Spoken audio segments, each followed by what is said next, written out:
Bonjour à tous, j'espère que vous allez bien, moi ça va très bien. Donc aujourd'hui on fait un petit suivi d'élevage et projet. Donc voilà, on va commencer par le projet. Donc aujourd'hui nous sommes le 5 décembre 2015. Lundi je reçois un terrarium assez grand. Donc là derrière moi on voit un terrarium Exoterra, on voit la marque Exoterra 45-45-45 avec lampe d'éclairage. Mais j'espère dans la vidéo on va pas trop voir, sinon ça va rien que la mettre. Bon, je peux la mettre dans la vidéo. Voilà. Donc 45-45-45 de profondeur, de largeur et de longueur. Voilà, donc qu'est-ce que je voulais dire. Là on est le 5 décembre 2015, je l'ai dit. Donc nous sommes samedi, lundi je reçois mon terrarium pour Noël. Et ensuite le papa Noël, il va me ramener un Pogona Viticep ou un gecko léopard, en tout cas un reptile, je dis bien normalement parce que mes parents veulent peut-être pas, ils savent pas en fait. Voilà, mais j'espère en tout cas. Donc dans ce terrarium derrière moi, pas ici, hein, là, on voit un terrarium. En fait là-dedans c'est des larves de ténébrion moliteur ou ténébrion meunier. Donc je sais pas si je vous en montrer. Bon, je vais vous montrer. En fait, il y en a là-dedans, je les ai un peu triés. Voilà, j'en ai à peu près 500. Donc justement c'est pour nourrir les reptiles. C'est pour montrer un beau. Ils sont pas encore L3 c'est en gros adulte, c'est pas mis de faire une partie du machin sur le tapis. Yep. Voilà. Ils sont pas encore très grandes mais bon. Je sais pas si on peut la voir par contre. J'essaie de tenir. Voilà, j'ai tenu.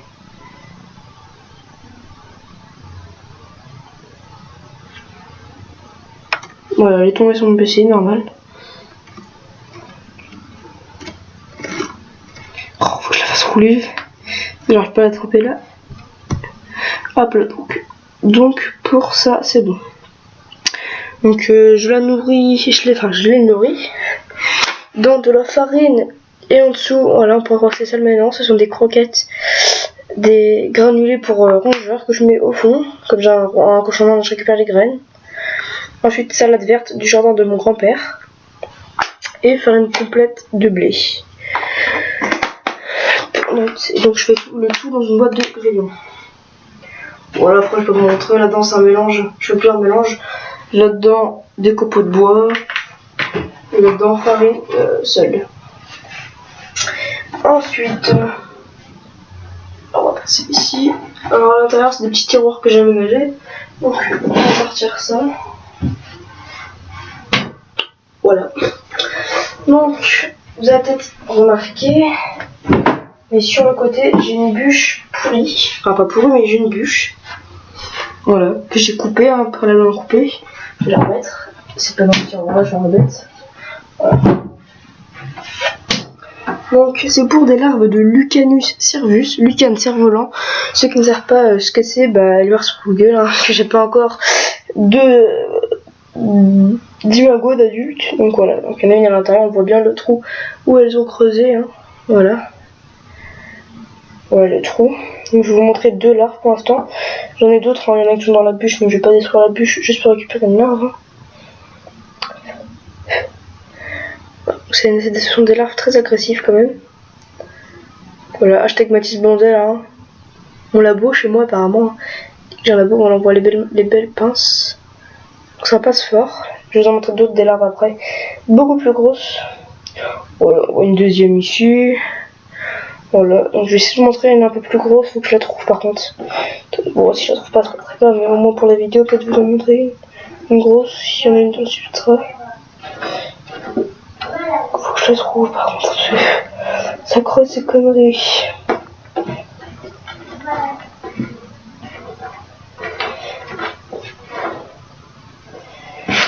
Je regarde de dessous voir si je la vois dans dessous, mais je pense pas. Attendez. Je la vois pas en dessous non plus. Elle est partie dans la bûche, elle. Attendez. Bien haut quand même, parce que il y a une bonne taille. Je la verrai. Je sais qu'elle est. Excusez-moi, mais je la trouve. Je sais pas c'est pas... Elle est petite. C'est pas elle, petite aussi. C'est pas elle. C'est pas elle. C'est embêtant que c'est comme ça. Alors. Et ben non, là vous ne verrez pas la grosse. On va aller partir dans le trou parce que le trou est bouché, la larve rebouche le trou après. Donc je remets ça dans le tiroir. Voilà, ensuite on va passer à des plus grosses larves, je vais les chercher. Déjà il faut ouvrir un tiroir. Voilà, je les rends pour le petit tiroir. Voilà, donc je le présente ça dans un petit tiroir. Fais attention à la boîte, c'était un ancien truc, un ancien poster. Donc je baisse un peu la caméra, voilà. Donc je vais vous montrer une grosse larve. Voilà, c'est sûr que j'en trouve une, hein, parce que voilà quoi. J'en ai pas mal quand même. Donc elle est assez petite, je trouve. Parce qu'elle va bientôt se mettre en coque. Voilà, donc là elle va peut-être me pincer, mais bon, voilà, une bonne taille. Voilà, donc on sent son cœur battre quand on les attrape. J'essaie de vous en montrer une grosse. Ah non, une plus grosse déjà. Ouais, elle a pincé. Ça fait mal. Voilà, une plus grosse. La grosse mémère. Gros pépère, je sais pas encore. Généralement, qu'on dit sur les larves de cétone, parce que c'est une larve de cétone pacnoda marginata peregrina. Là, on la voit bien en taille, hein, ce que ça donne. Voilà. C'est que pour voir si c'est un mâle ou une femelle, il y a un point. Donc là, je sais pas si vous allez voir la caméra. Non. Donc, je dirais que c'est un mâle, parce qu'il y a un point. Allez, je vais fermer. Voilà. Ensuite, ça, des petits tutoirs. Attendez, je vais les sortir, je vais les prendre. Ça ira plus vite. Donc justement, les larves que je viens de vous montrer, les grosses, à la fin de leur développement, c'est-à-dire au stade L3, elles vont confectionner une loge nymphale, ce qui s'appelle une pupe. Voilà, ça se présente comme ceci, puisque la larve va beaucoup maigrir pour faire ça. Et là, il y a un trou, on voit la larve à l'intérieur. Il diminue beaucoup en volume. Donc là, moi, je récupère des petits œufs Kinder pour les mettre dedans, car malheureusement, ça arrive qu'ils cassent leur coque. Je vais vous montrer hein, la taille de la larve quand elle est dans la coque. C'est vraiment tout petit du coup. Donc eux, ça va, ils sont encore assez jeunes. On voit ici une autre aussi, où sa coque est cassée, j'en ai trop, la coque est cassée. Là, ça fait 2, et la troisième, normalement, elle est en dessous. Voilà, elle est là. Voilà, donc pareil, dans un œuf Kinder, attendez, je l'attrape parce que j'ai qu'une main. Voilà, donc elle est pleveille. Et quand vous appuyez tout doucement, c'est tout mou, c'est qu'elle va tous se mettre en nymphe. Donc j'essaie de trouver un lien où vous montrer des nymphes en photo. Donc là, c'est ma deuxième génération. Donc ça se passe bien. Ensuite, on va passer aux lépidoptères. Ceux qui ne savent pas, c'est les papillons. Voilà. Donc j'ai beaucoup de chrysalides, de pyrides, du chou. On voit 2 ici. Une autre, là j'en ai qu'une par contre, faut que je trouve un mâle. Donc là c'est une femelle de sphinx du Troène. Voilà, en cocon. Monsieur Jean, c'est pour vous. On parlait de cocon en français. Cocon familial, tout ça. Voilà. Là, rien à dire. Genre, c'est fou nickel, quoi. Voilà, en dessous, il y a de l'eau parce que j'ai des pépins de pommes à faire germer. Voilà, pour mettre dans mon jardin. Donc, je vais remettre le tupperware en place. Donc, cette boîte de tupperware, vous avez ça pour pas cher, hein, 3-4 euros. Je vais vous montrer les faces, mais excusez-moi, c'est pour ça que j'ai bruit, c'est mes sœurs.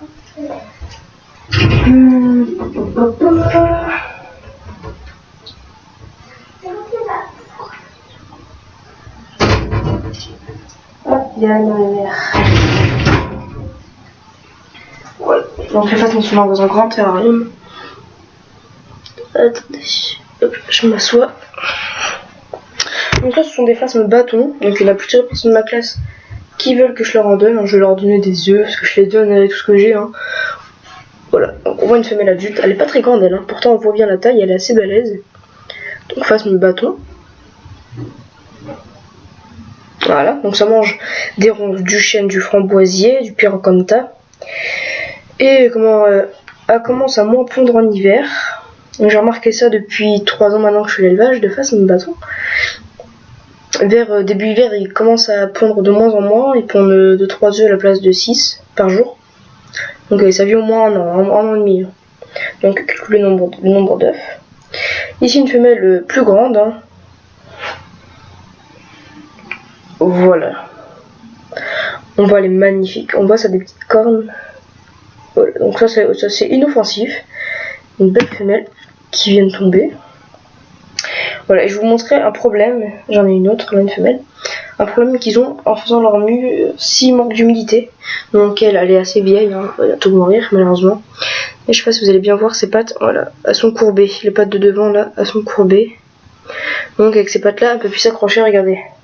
Elle essaye, mais elle ne peut plus qu'avec les autres pattes. Elle va dire quoi, elle tient toute seule, on peut même le renverser. Elle tiendra. Voilà, après je vous montrerai les œufs à la fin de la vidéo. Ensuite je vais vous montrer les scorpions. Hop, bien la manière. Je vous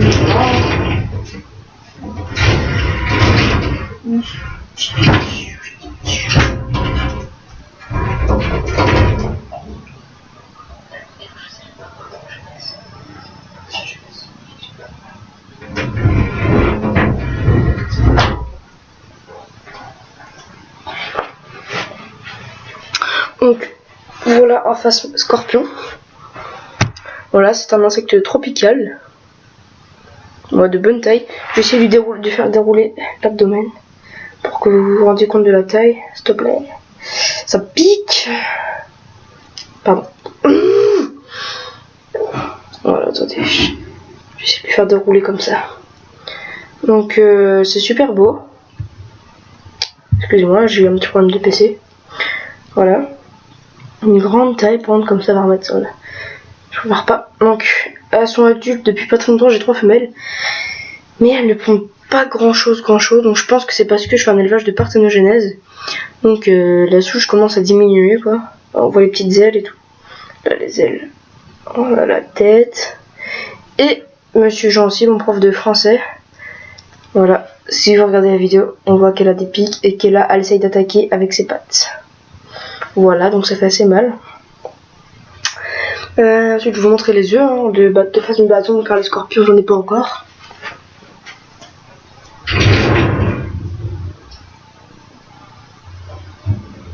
Par contre c'est tout petit un œuf. Hein. Pas trop que ce soit un œuf de poule, comme ça. Et là je vais pas me faire. On aime trop. On va essayer de prendre un œuf et dans le baisser au blanc. Ici même. Voilà.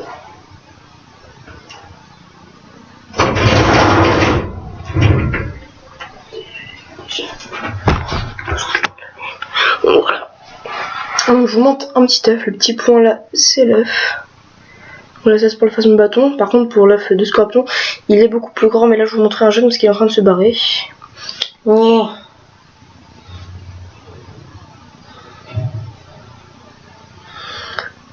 Voilà, un jeune. Voilà, vous inquiétez pas, il a pas mal. Hein. C'est un jeune, c'est très speed, les jeunes par contre comparé aux parents. Voilà. Donc je pense qu'on a fait le tour. Ah oui, là-dedans vous avez sûrement vu, il y a un aquarium rose, rouge. Et bien là-dedans, il y a des larves de hanneton melolanta que j'ai trouvé dans mon jardin. Donc ouais, j'ai eu des adultes. Je leur ai retourné la cage du terrain, j'avais un terrain de libre. J'ai retourné la cage où il y avait les adultes à l'intérieur. J'ai ouvert ça en fait au-dessus. J'avais ouvert et je l'ai retourné. Il y avait les hannetons à l'intérieur. Donc ils ont pondu. Et j'ai une trentaine de larves L1, L2 à l'intérieur. Donc je vais devoir attendre 2 ans avant d'avoir des hannetons. Je pense qu'on a fait le tour. Ouais. Donc en tout cas, voilà. Donc petit truc. Mathis, validé. Voilà, c'est un petit délire avec un pote, hein, validé, voilà. Merci d'avoir regardé cette vidéo et je vous souhaite de bonnes fêtes de fin d'année. Joyeux Noël à tous.